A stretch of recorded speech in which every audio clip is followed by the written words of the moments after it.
حضور صلی اللہ علیہ وسلم کے پاس ایک مہمان آ گئے رات کے وقت میں۔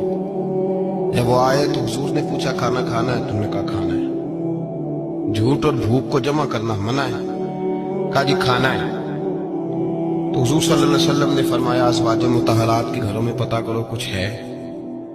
حضرت ام سلمہ کے گھر میں پتہ کیا تو کہا یا رسول اللہ 4 دن سے روٹی نہیں پکی۔ حضرت زینب سے پوچھا تو کہا حضور کئی دن سے چولہا ہی نہیں جلایا۔ حضرت عائشہ صدیقہ، حضرت میمونہ، حضرت سودا، تمام گھروں سے بظاہر یہ دو جہاں کے شاہ ہیں، پر باز کچھ رکھتے نہیں۔ دو جہاں کی نعمتیں ہیں ان کے خالی ہاتھ میں، ہر چیز ہے پر فقر اختیاری ہے، کوئی شے نہ ملی۔ نبی پاک صلی اللہ علیہ وسلم نے مسجد میں اعلان کیا، فرمایا کون ہے جو میرے مہمان کو روٹی کھلائے؟ ان لفظوں کا حسن کوئی حسن والا ہی سمجھ سکتا ہے۔ فرمایا کون ہے جو میرے مہمان کو کھانا کھلائے؟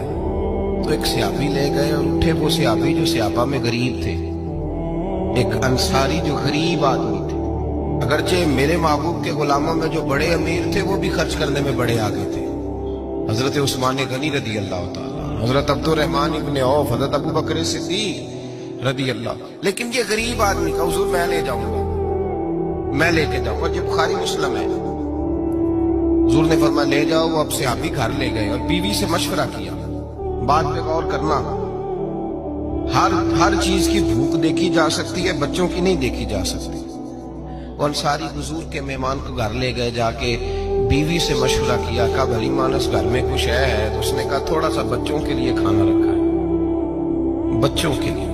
بچے تو بزدل کر دیتے ہیں، بچے تو آدمی کو بزدل کر دیتے ہیں، بچے تو مار دیتے ہیں، کلیجہ پھٹ جاتا ہے بچہ بھوکا ہو، نیند نہیں آتی۔ اب صحابی اپنی بیوی سے کیا کہتے ہیں؟ کہتے ہیں بچوں کو بہلا کے سلا دے، اور رسول اللہ کے لیے نہیں، رسول اللہ کے مہمان کے لیے، بھئی نبی پاک کے لیے نہیں، حضور کے تجھ سے در در سے سگ اور سگ سے ہے مجھ کو نسبت، میری گردن میں بھی ہے دور کا پٹکا تیرا، تجھ سے در در سے سگ سگ سے ہے مجھ کو نسبت۔ لمبی بات ہے، بچوں کو سلا دو۔ بی بی نے بچوں کو سلا دیا تو میاں بیوی کا مشورہ ہوا کہ مہمان کے ساتھ بیٹھ کے روٹی کھانا بھی سنت ہے۔ تو اب مہمان کے ساتھ بیٹھ کے کھانا بھی ہے تو کھانا ہے ایک دو آدمی کا۔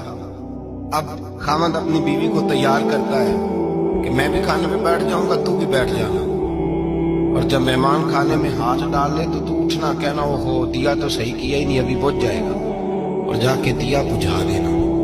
ہم ہاتھ ہلاتے رہیں گے، مہمان روٹی کھاتا رہے گا۔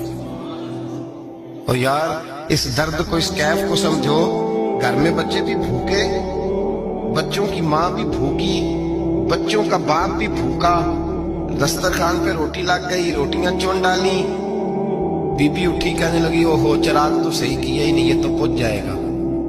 حوصلے مند بی بی جس نے بچے بھوکے سلا دیے، وہ بھوکے سوئے ہوئے بچوں کی بھوکی اماں اٹھی اور اپنے خامند کی تابع داری میں اٹھی، میں گڈی تے ہاتھ ڈور سجن دے، وہ جنج رکھے کون جی رہنا ہے، اٹھی اور اس نے نہ دیا ٹھیک کرنے کے بہانے بجھا دیا۔